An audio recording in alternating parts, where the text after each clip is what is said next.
Hello, beautiful souls. Today's episode is so good. And before we jump in, I have some exciting news to share. If you've ever wondered where you're blocking money, this is for you. I've created a free quiz to diagnose your money wounds so you can heal them and unblock yourself to receive more money. Just go to moneywoundsquiz.com and answer 6 quick questions to get your insanely accurate and potent results. And if you're loving my vibe and want to work one-on-one to call in more feminine energy wealth, I would love to hear from you. You can shoot me a DM on social media or go to emilywilcox.com to learn more. Hello and welcome back to the M Makes Money Show. I am so excited for today's episode. I have Michelle Etchison joining me. She is a business coach, self-expression guide, and a breathwork facilitator. She's on a mission to liberate women entrepreneurs from the bedroom to the newsfeed. Her clients shed good girl conditioning and reconnect with the wild seductress within. The result, more money, more influence, and way more pleasure. Michelle, welcome to the show. Emily, thank you so much for having me. Like, even as you were just started talking, I just instantly felt my heart space expand. I just felt this like a rush of energy just getting to be in the room with you today in our sacred space and our sacred time. So thank you for having me. Thank you for that beautiful introduction. You are welcome. I'm so happy that you're here. And actually, for everyone listening, I would recommend watching this one on YouTube if you feel so inclined, because Michelle, you are such an embodiment of your work. Like, anyone who follows you on social media, which we'll make sure that they have the links, you're always dancing like a wild woman in Instagram Reels. And then just to see you before we even hit record, you're like, oh, this feels so good. My heart's open. I can't wait to be here. It's just so fun to see the congruency. Like, you are who you are, who you are. And then the fact that you really help other women embody their unique self-expression just feels like such a gift. Thank you. Thank you so much for that reflection. That means the world. Even just like what you said, it's like you are who you are, who you are. It's like my soul is receiving that so deeply. Thank you. Yeah. And I'm curious if that has always been true, or was there a time when like you sort of knew you had this inner wild woman, but she was all locked up and you had thrown away the key, or you only gave her like a few little safe spaces to express herself in your life? First of all, you like nailed it right there. That absolutely used to be the case, in that there was this inner wild woman, there was this inner seductress, but she was scared, and she very much was under the lock and key. And actually, just to like go back in time for a second here, I actually originally started my business back in 2018 it was, and I was a nutritionist, believe it or not. I tell people that and they're just like, that doesn't check out. But I started my business as a nutritionist because, well, through my own journey with healing autoimmune disease, that's what kind of led me down that like real food path. But the thing that I realized about a year into my business, I was like, this is my inner good girl's business. This nutritionist running, this is the safe path for me, because being a nutritionist felt like a normal enough job, right? I don't know, like you go to the dentist and they ask like, what do you do? You're like, I'm a nutritionist. They get it. Versus if you go to the dentist, you're like, what do you do? And you're like, I help women unleash their sacred slut and, you know, embrace their expression online. They're like, what the fuck? And I was scared to be that person, to open a new conversation, to be the person to, you know, make people kind of like lean in a little bit, like, what is this woman saying? I was scared to own that part of my truth. And so the first evolution of my business was very much like this inner wild woman was under the lock and key. And even an example, it's dropping through like tangibly what that looked like in my business, for example, would be like I would go to record Instagram stories or something like that. And I would like, you know, pick up my phone, like, hey guys, la, la, la, la, la, the things. But I would sit there and I would re-record it again. And then I would re-record it again. And then I'd re-record it again, because I just I didn't feel comfortable in my own skin. I didn't feel safe in my own body. I didn't feel embodied in my own voice. And therefore, there was always that perfectionist thread of needing to make it look right or get it right. And there was this lack of just realness and rawness and truth in my business. Even though there certainly were many threads of truth, it was like there was a little veil over the top of it, and people were getting a filtered version of me versus the version of me that I am now all of the time. Well, I suspect like you were getting a filtered version of you too. So it wasn't like you were fully self-expressed at home and then you turn on Instagram and all of a sudden you're buttoning it up. It's like you had to learn and create safety for that, for yourself. Yeah. No, and you're married. So I'm curious what this journey was like for your husband. Like, did he always know the inner wild woman, or was he like, oh, wow, like I got a really different deal than I bargained for? I love this question so much. Yeah, my partner, his name is Neil. And, it's funny because I think, we've been together for 11 years now, a long time. We met in high school, little nuggets. But it was this funny thing where he like met this like the perfectionist, like high achieving, like college version of me. He met the sick version of me where it felt like I was just this shell of the person that I once was when I had a little bit of an autoimmune crisis. And he kind of saw this like retreat into this version of myself that he couldn't recognize. And it was scary. And then the pendulum kind of swung the other way. And as I healed and healed and healed, all of a sudden it was like, I was being a little more wild. I was like dancing in the dark in our house. I was like, if I'm screaming and like raging or doing anything that sounds like I'm being murdered, like, don't worry, honey, I'm fine. Yeah. I think for him, he was a bit like surprised at first that there was this like very sensual creature that lived within me. I think he was a bit surprised. And even I know when I started to unleash more of that online and started to share a little bit more of my sensual expression on Instagram, there was this like a few moments of friction in our relationship where he was like, are you gonna share that? Like, isn't that too intimate? Isn't that just for me? Like, for example, if I was like dancing in a piece of lingerie at that moment, he had this like almost protective, but also like he admitted like kind of like a possessive energy of like, no, like that body in that lingerie, like that's only for me, that's only for us. Like, how could you put that online? And so it definitely, we got to navigate this like beautiful, activating and triggering moment together where I give him just the utmost credit that he just with such grace and compassion and love, like shared his triggers and his experience of witnessing my evolution and growth. But at the same time, he was like, I'm triggered, but I'm also so fucking proud of you. And I'm just like holding, the polarity of both. And it was actually really beautiful to witness him kind of grapple with the version of me that he thought he knew. And then the different person that he was like, I don't think I know who this version of you is, but I'm actually, once I got over the initial trigger, I'm like, I'm really fucking excited to get to know her. Like, she's powerful, attractive, she's magnetic. Like, my God, I didn't know that's who I married, but I think he was genuinely just so supportive every step of the way. I love that so much. And it's a testament to the fact that when feminine desire leads, it's an invitation for the sacred masculine to rise. Yes. That is exactly what happened. So yeah. And I think there probably was an element to him of unsafety because there is for women too. Like, one of the wounds that we have to heal if we want to step into more self-expression is the very legitimate ancestral trauma, not to mention any lived trauma that tells us that it is not safe to take up a lot of space, to be loud, to be overtly sexual. Like, that will get you the wrong kind of attention and will have very dire consequences. As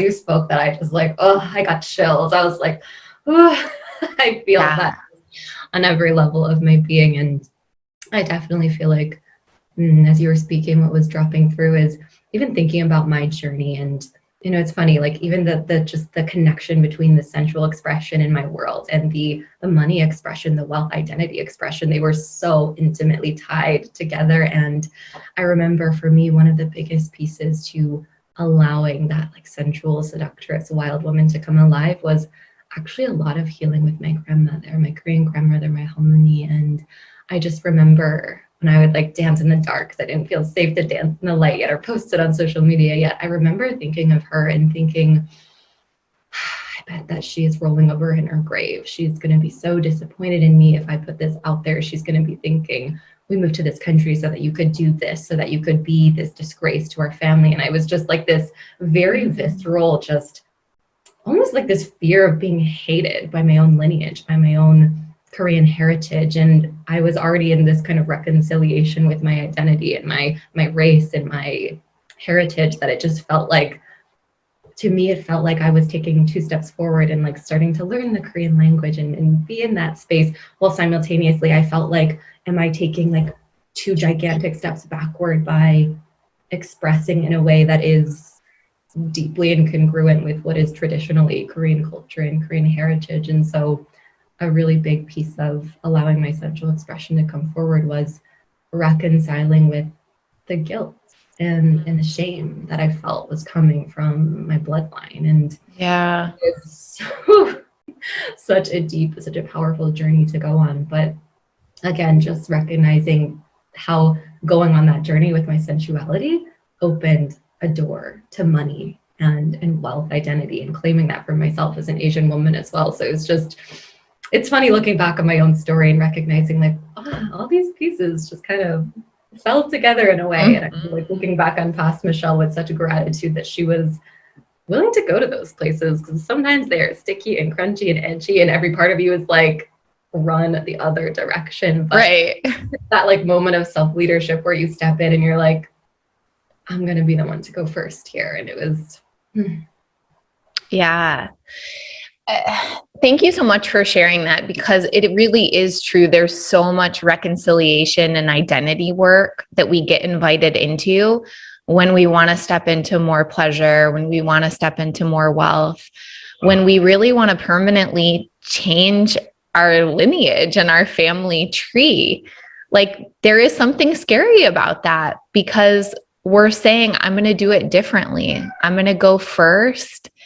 And while we might feel like we're honoring where we came from and using it to reach new heights, others may not feel that way, or at least initially. And so we have to be brave enough to go first and just do it, even if everyone else thinks that we're crazy, and then hope they come around. Yes.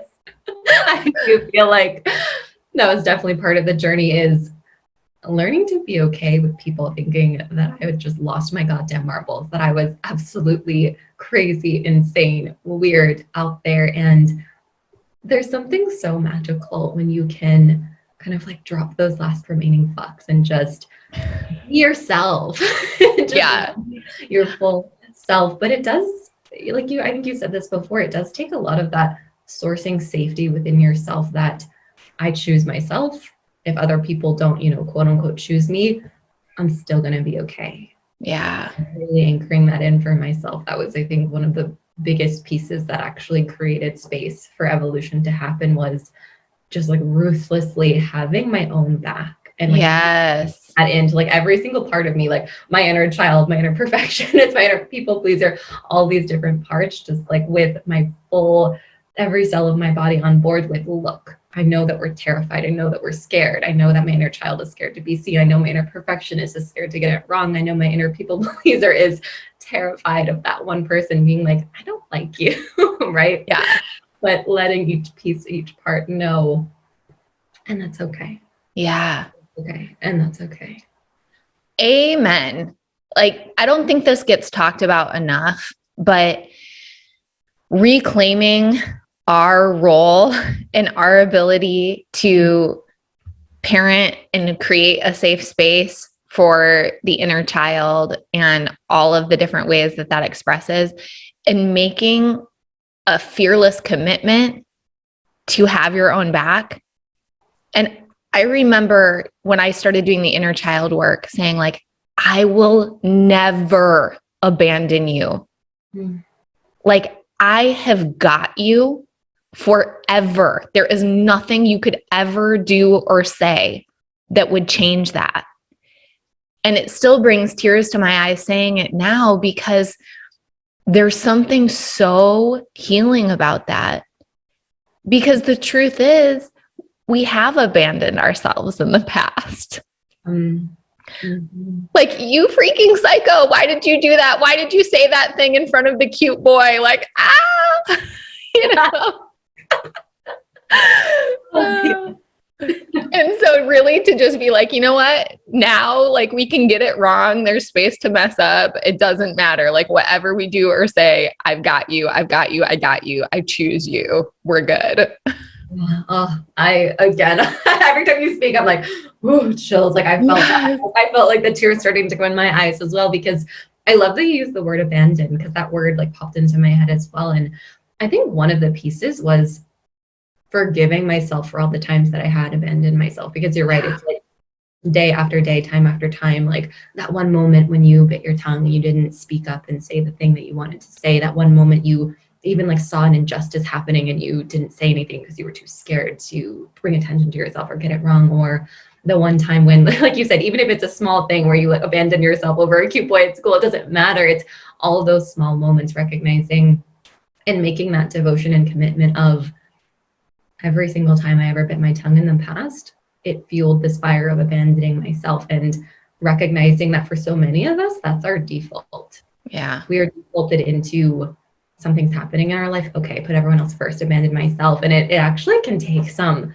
kind of like almost like titrating in your nervous system, getting used to what it feels like, what it looks like, what it tastes like to actually choose yourself and put yourself first. And I know for me, it was this journey of becoming comfortable with no longer abandoning myself, which sounds like, I'm just like, oh, that sounds so weird in a way, but it is this journey of getting comfortable with choosing yourself, having your own back, when so many of us did not grow up in that kind of environment or in that kind of space. Yeah.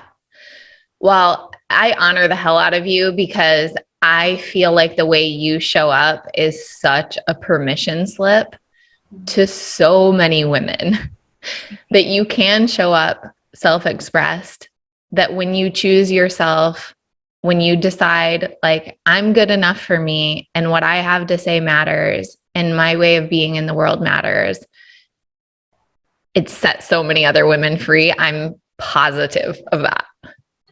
Oh, yes, I know. And I feel like that's also, one of the pieces that in a way, of course, we do it for ourselves first, but recognizing that beautiful ripple effect of simply you showing up as more of yourself is the walking, breathing permission slip for other women to see you. Perhaps at first be like, who does that bitch think she is to do that? But then very quickly coming around to say, well, if she can do it, why couldn't I? Yeah. Yeah. So of course I want to talk about money, and we've been alluding to the ways that money is so intricately tied into sexual shame and sexual expression and exploring pleasure. And I actually have a theory about this that I'd love to share with you. Yes.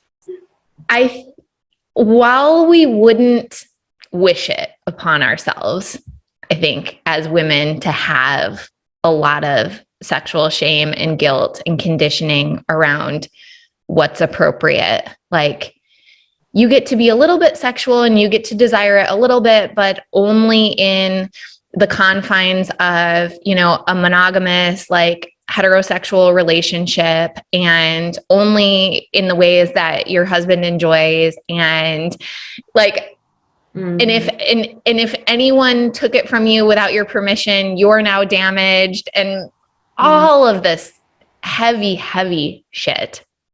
We would not wish that upon ourselves. And yet, the silver lining is that when we heal this, also so much freaking money can come Like, could you imagine if we put together a program for men that was like, have more orgasms, make more money? Like, it wouldn't work. It would not work. Like, for men, pleasure is not the portal to more money. Mm-hmm. For women, when we heal our relationship with our desire, with our sexuality, with our pleasure, and the byproduct of that is, oh, by the way, money can start flowing to you in incredible supplies that you never would have imagined. It's like, well, all right, that is actually kind of fucking cool that we can orgasm our way to more money. Yeah. Oh my God, Emily, I love this theory so much. And it rings so true. Yeah. So tell me about your journey with money and pleasure and like how it's been intertwined. My body's like dancing right now. You're like, let's do this. We're ready. You know, it's funny. So for me, again, like towards the beginning of my business, and even just to like backtrack for a second, actually my partner and I had this interesting dynamic where I live in Michigan. I moved to Michigan with him after college because he had a job and I didn't know what I was doing with my life. And then almost instantly upon moving here, I got sick and I didn't get a job, which was and you know, our original plan was for me to get a job as well. And so for the first couple years of being together, my partner exclusively paid all of our bills. He paid our rent, he bought our groceries, and I felt a lot of guilt and a lot of shame around that, of not being able to take care of us as well. But for me, it was then this journey through autoimmune where when you're in survival mode, when you're just like, I need to survive this moment and then the next, I need to exist for this day and then the next, pleasure is in another galaxy. Yeah. Pleasure didn't exist for me at that time in my life. Pleasure was not something that I even felt safe to access, nor did it feel like anything that was at the forefront of my mind. So I started my business in this place of me and pleasure we're on polar opposite sides of the earth right now. And that showed in my business, in my income. It's funny, I was actually going to write a post about the income that I had for my first year of my business. So I have this number on the top of my mind, but I think it was like the first year in our business, we made an income like $3,000, like 3,000, I don't know, 51 or something like that. And it was just like, looking back at these different evolutions of my business, I can realize, wow, part of the reason that our income was, and again, I really want to disclaim this, with any amount of money you make in your business is a goddamn miracle and worth celebrating. Every penny you've ever made in your business is worth celebrating, whether you've made also $3,000 in this year of your business or $500 or 2 cents. It's just any amount of money is worthy of celebration. But totally. Like the first money is like representative of the fucking bravery, the hard work, like that 3,000. Oh my gosh, what you had to do and become to even claim it. Yeah. It's like, we so honor it. We honor the money and we honor the version of you that made it. Yeah, exactly. So I feel like that piece is really, really deeply important to me, because I do know sometimes in the coaching world, it can just feel like everyone is celebrating the 10K month and the 6-figure year. And I'm like, hell yes, more of those celebrations. And sometimes it can feel like the women who did make the $3,000 a year, it feels like, well, there's no space for me to celebrate. Right. It's embarrassing, or that's shameful, or like clients wouldn't want to work with me if they knew that I only made that much. So really just right off the bat, like dissolving that shame. And like you said, like, go past Michelle, like everything she had to overcome to make that $3,000 in the first year of her business. But looking back and recognizing like the reasons of why did I not make more money? And not again to say that I needed to, but recognizing one of the biggest pieces was there was no pleasure in the room. Like even thinking back to the times of selling and launching in my business at that time, it was all stress. It was all fear. It was all scarcity of like going to open doors to a program, and like the entire launch, just like going to sleep at night, like having trouble sleeping, being so afraid, like no one's going to sign up. Only one person is going to sign up. It's going to be embarrassing. And it was just like, there was just this dissociation with myself and the experience of pleasure versus the tables started to turn, the tide started to turn, the more and more I healed chronic illness. And again, it's so funny, this like really dark portal in my life that felt like it just like sucked everything from me. Looking back, I'm like, damn, what a beautiful time in my life that invited me into so much expansion. But part of healing dis-ease in my body was reclaiming pleasure, remembering my expression, and being able to like drip in the ecstasy of my fullest expression and remember this truth of my own voice. One was part of the piece that allowed me to heal dis-ease, but then two was the piece that allowed money to open up, because all of a sudden it was, I'd created more safety in my body to receive love and pleasure, right? And underneath money is love, is pleasure. Underneath a client depositing money into your account to work with you is another human being saying like, yes, I feel this intuitive knowing, I trust you to be my next guide. I'm ready to enter into this space of co-creation and love together. And for me, part of what allowed my business to explode and move with this momentum that I had never expected, or even when it arrived, I was like, am I ready for this? Oh my God.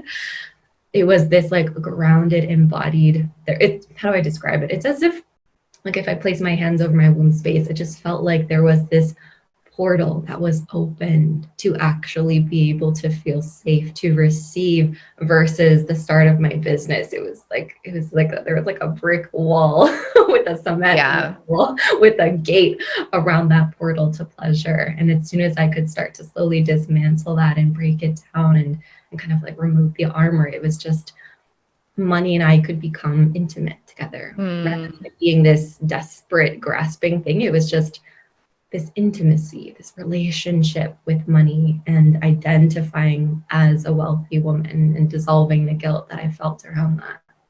Yeah. Amen. Amen. So how much money do you make now? You know, it's so funny. Again, I feel like I answer all of your questions with these beautiful stories, but right now we're averaging 10 to 15K in income per month. And it's really beautiful actually, because I would say it was maybe last summer, like in the June time, when we actually hit our first ever 5-figure month. And I remember it was it's like, again, not to place a lot of emphasis on these like certain milestones that I think a lot of women can beat themselves up over, of like, I haven't hit a 10K month, I'm not a real business yet. And that's just like not the truth at all. But I actually remember that in my business earlier this year, I remember there was kind of like a dip in our income where we dipped below a 5-figure month for the first time in, 7 months, 8 months. And I created a story around that being bad and wrong and scary and, all the stories and all the mind drama that happens. But it was actually so beautiful because I currently still do all of my own bookkeeping. And so it's kind of up to me to be checking all the, what's going on in our world. And I realized that I think it was back in March, I actually had a miscarriage, and it was a time in my business where I deeply took a step back and kind of stopped actively showing up outwardly in my business. And I recognized, looking back, I was like, wow, we crossed the 6-figure, like not in a calendar year, but in a 12-month period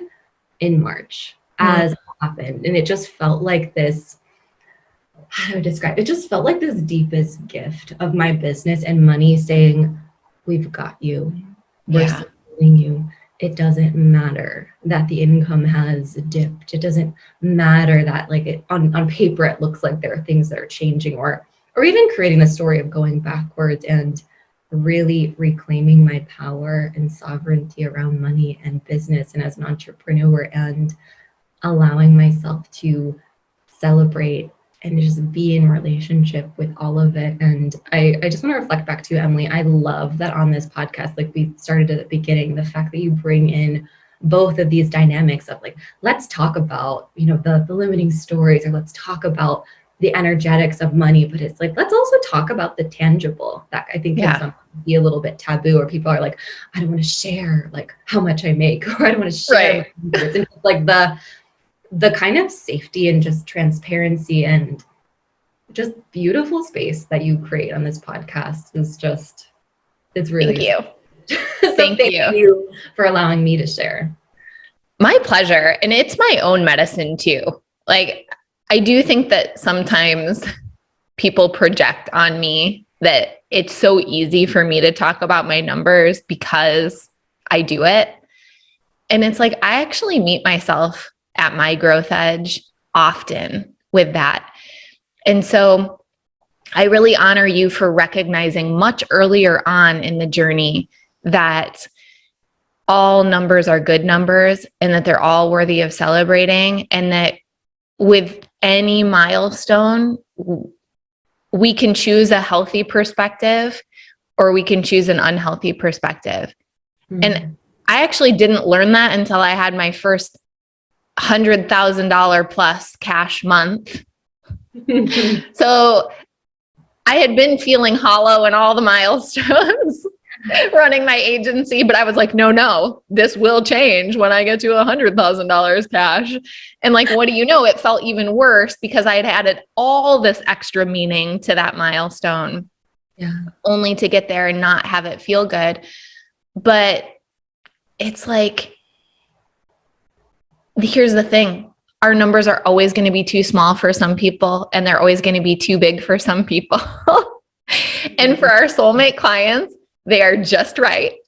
Yeah.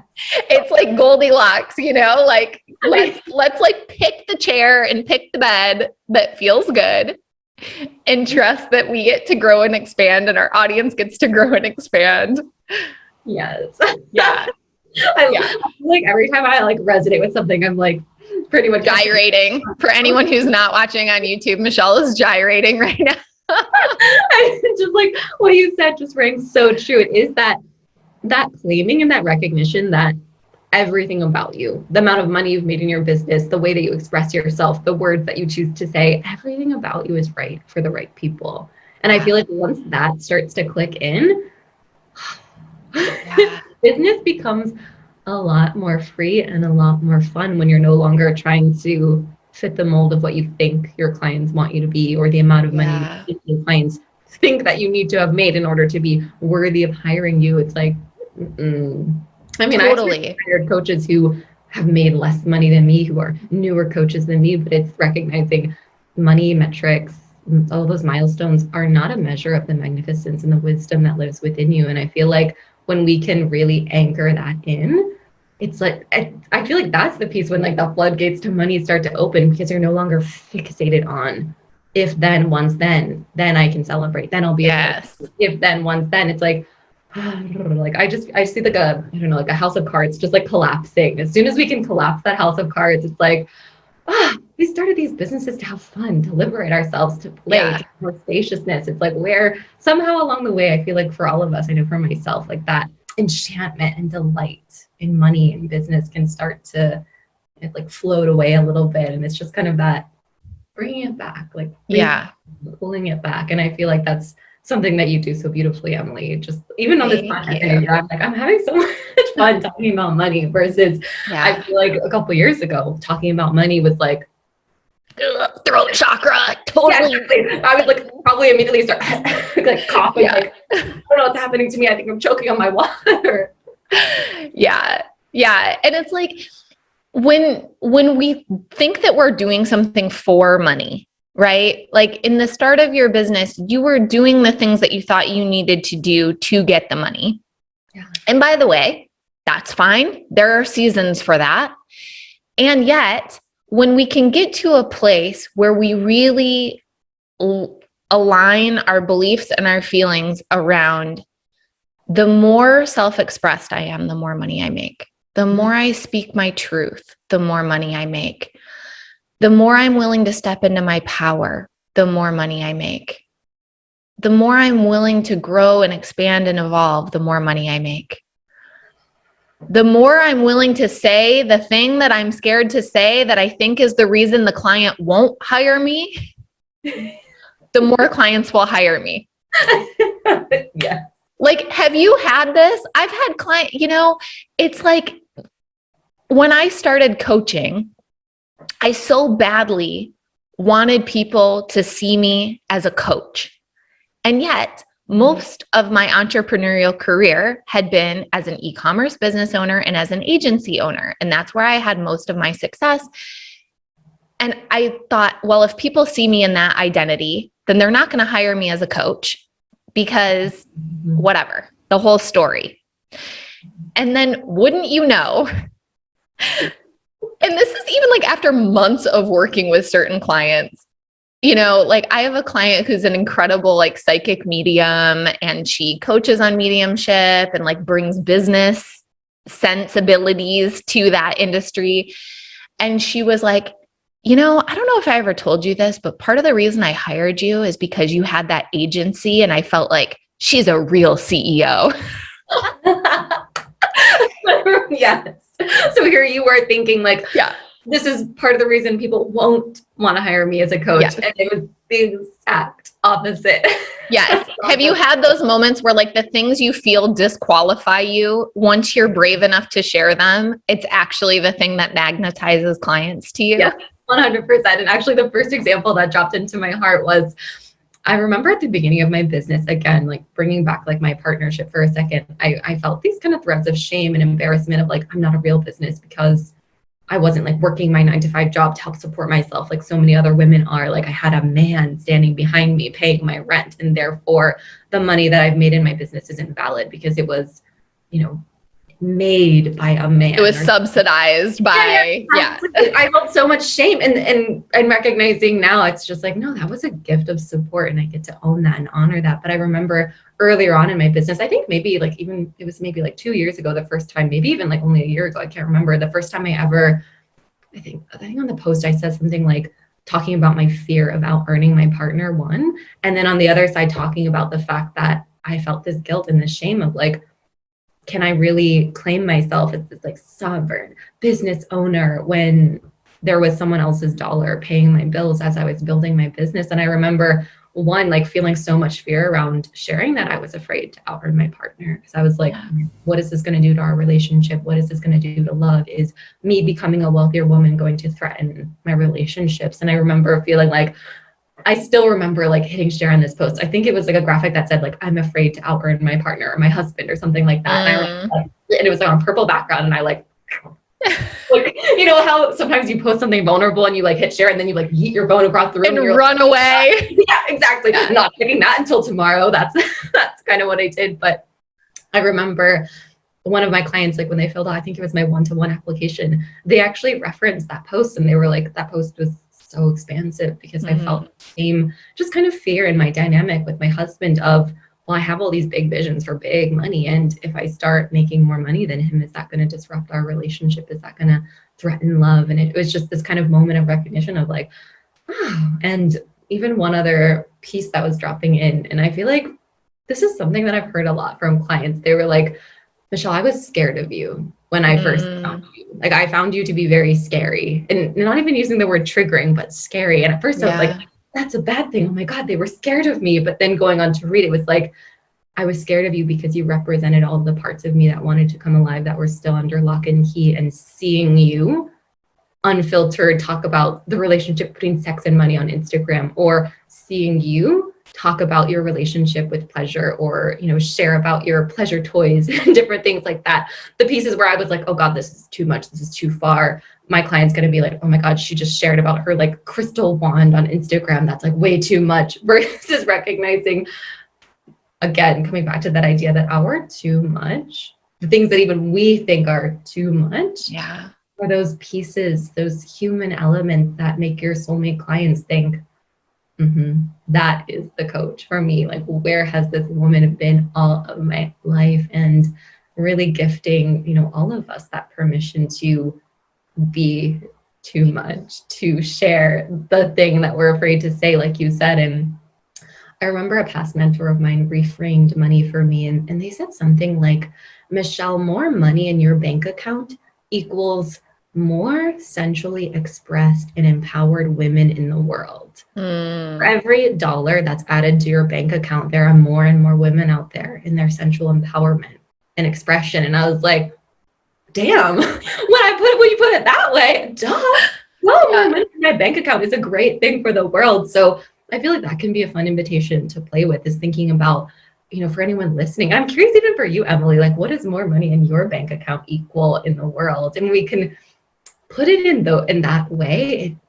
It just feels like a window opens and light pours in. Yes. I love that so much. And thank you for the invitation on the question. The first thing that popped into my mind was like, more women set free, like financially but it's not just financially. Like it represents so much freedom because I care just as much about how the money comes in as the amount that comes in. Because I've made money in the wounded masculine and it's not as fun. And you burn the fuck out and you feel like you're trading. And so the women in my world are making more money while feeling more ease, more joy, more pleasure. They're feeling less division between work and play. And that really matters. Yes, it does. Oh my goodness. As you were speaking again, it's like my heart space. She's just active today, but I felt my heart space like do like a somersault, or like she like collapsed in the best possible way of just like this soul sigh of relief. I'm like, thank God Emily's out there doing this work so that more and more women can feel free. And I love how you said as well, just we also care. We don't just care about the money. We care about the way the money comes in. Like not only from our perspective of, are we burning ourselves out? Are we like hustling, or are we like blending that just play and fun into our businesses? But also on the flip side of the coin, like thinking about the kind of money that we want to receive. And it's like, we want to receive money that's like dripping in empowerment and sovereignty. Yes. Have like decided to invest in themselves from this like delicious, juicy place. Even if there was like a little nervousness or fear in the room of like, oh, this is like a big thing that I'm doing here, but receiving money that is just drenched in this energy of empowerment and sovereignty, and just that like, holy fuck, yes, I'm sending this money out with a prayer, transformation and evolution that I'm claiming for myself, that I'm committing to for myself, and just that so powerful. Yes, like I am not available for any convincing or manipulating to get money. Like I want your sovereign yes. I want your sovereign dollars, because those are the dollars that are going to make an incredible investment, make you the ROI of a lifetime. Like they bring me so much joy as well. And I think for us, this message has continued to like come through. So I'm just starting to speak it everywhere. We are the women that are changing the paradigm of wealth on this planet. And what that means is we have to be willing, we have to be brave enough to have the projections of the old paradigm projected upon us. Meaning, on our way to wealth, there may be people that judge us, that think that we're doing something wrong for the money, that we're lying, that it can't be that the money is coming this easily. And if it is coming this easily, then there must be something sketchy happening behind the scenes. We have to be willing to stay the course, because how else can a new paradigm be birthed? Like, we get to be the examples of women rising in wealth and power through pleasure, through alignment, through energetics, but only if we're willing to be brave enough to like walk across the fire of the old paradigm projections. Yes. And I'm curious for you, Emily, if you've received any projections, but two things like dropped in for me as you were speaking. And one was, even on my journey to really claiming my wealth identity, I honestly had to unravel a lot of internalized misogyny within myself, like not only just in the pleasure realms of being a woman who's worthy of being in pleasure, not for some man, not, for them, but purely for me. But then also the piece of, I definitely recognized there were parts of me that were like, well, money is not safe in my hands. I'm a woman. Like, I don't know how to do finances. I don't know how to do this. And so I feel like there was this element of other people's projections upon me as I rose for wealth, but there were also like my own internal projections where I was like, oh shit, that's a program I'm ready to unravel and be with and release. But just being willing, like you said, to walk through the fire and receive the sometimes unsavory kind of DMs or things like that, and not to sugarcoat the journey to becoming a wildly expressed and wealthy woman. Sometimes there are people whose shadows can't survive in your light. And sometimes that results in projections or triggers or activations. But again, being the ones willing to go first, that's how this paradigm is birthed. And just thank you, Emily, for like really dropping that in for us, that yes, like we're building a new paradigm here, and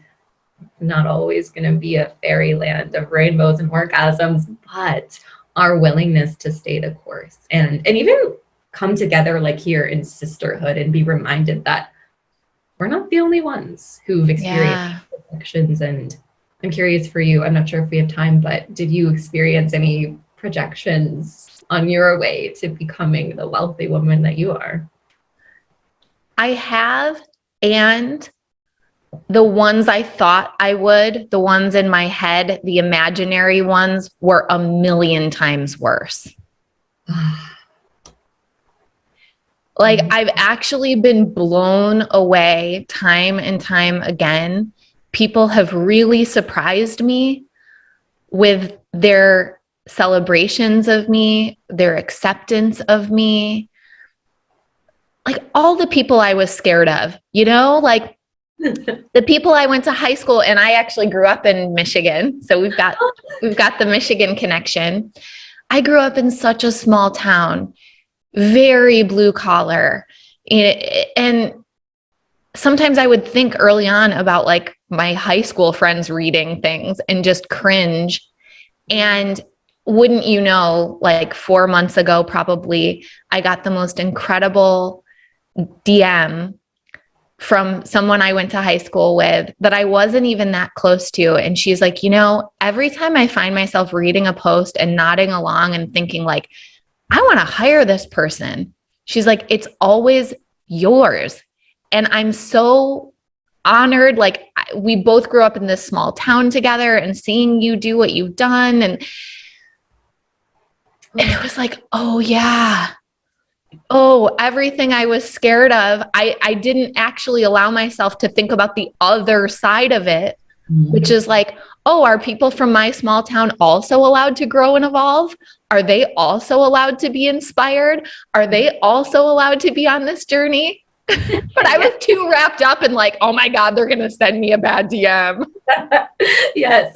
And I love that you bring that up, because our perception is our superpower. And like you said, it's like in your mind, you were projecting upon these people that you went to high school with, and like, oh, they're probably like not going to like what I'm doing and they're going to judge me, versus allowing our brain to expand and see a different perspective. I'm like, what if the people that we went to high school with are also like blooming and growing and maybe even some of this stuff as well? Like, why can't we hold them high in that way? Like the same way that we would our potential clients in our beautiful communities. It's thinking of how we view them and how we perceive them. Do we perceive them as like helpless and weak and they just like, they're not capable of anything? Or do we see them as powerful, sovereign, like willing to evolve beings? And I just love that you brought that piece forward of it's really our own perception and availability for what's out there. And so often the way we perceive things is how we experience them. And I love that. That makes me like even like, ooh, like how am I perceiving people? Yes. How can I see them in a higher light? Yes. And you maybe have this too. I still have moments where like my real life friends will start a sentence with, I was listening to your podcast and my whole body just like contracts. I'm like, oh God, I forget that like there are people that listen to my podcast that I wouldn't imagine. And what did I say? And so I wonder if people say like, I saw your Instagram post, and your brain goes, oh God, like what did they see? Oh my God, yes. It's so funny because I'm actually thinking of when I was like marketing a program, and like one of my friends for like a split second, she messaged me. She was like, I thought you were marketing a vibrator. And I was like, I mean, that could be in my future. I don't know. Also, that's kind of on brand, but I know, right? I was like, that's kind of on brand, but it was just that kind of hilarious thing, like you said, of recognizing like sometimes people we don't expect are reading our posts or reading our newsletters or listening to our podcast and being so open to receive them versus kind of being like, oh God, they probably have something bad to say, but recognizing that actually being willing to be pleasantly surprised. I think Yes. it's something that like kind of flips the coin a little bit of, I'm just willing to be pleasantly surprised by people from my past or people who I didn't think would enjoy my work are enjoying my work. And having so many examples of that happening over the years, I feel like really softened the part of me that was like, for example, when I first started my Instagram, like absolutely terrified, horrified at the thought of anyone that I knew finding it. I remember the first time it happened, I was like, should I just shut this down? Yeah, I'm going to make it private. Yeah, exactly. Versus the openness of just allowing whomever is meant to receive our medicine to receive it, and not allowing our own projections of who our medicine is for to create like a closure around it. It's like, no, the medicine is open and available for anyone at any point. And that, again, part of the magic, I think. Yeah. And like honoring their sovereignty, like their grown ass adultness and ability to tune in or tune out whatever they desire. Yeah. So we could go on and on and on. We may need a part 2 to this podcast, but in honoring people's sovereignty, I already know that everyone listening to this is going to want to walk themselves to your Instagram account and start following. And maybe there's other places that they would want to connect with you as well. So can you put out an invitation? Thank you for inviting me into that invitation. And yes, you can find me on Instagram. It's michelle.etchison, and that'll all be in the show notes. And that's my main portal of communication and connection with my community. So if you do hop over there from listening to this podcast, do send me a DM. My DMs are very open. I'd love to hear if there were any fun takeaways or any moments that you resonated with. It'd be so divine and beautiful to connect. Yes, yes, yes. So thank you everyone for listening. Go find Michelle, go connect with her. She will be your permission slip to step into more embodiment, more self-expression, to reconnect with your inner wild woman. And then let us know what comes from that. So thank you for listening, and we'll talk to you soon. Bye. Today's show. Before you go, I have something fun to share. Now, when you leave a review of the podcast on Apple, Spotify, or YouTube, take a quick screenshot and send it to hi@emilywilcox.com. You'll be entered into a drawing to win a free one-on-one Voxer coaching day with me, and you help the show reach more new listeners. Such a win-win. I also invite you to follow me on Instagram at mmakesmoney, and to jump into my free Telegram community, The Money Club, which is linked in the show notes. Until next time, I'm sending you all the magic money vibes.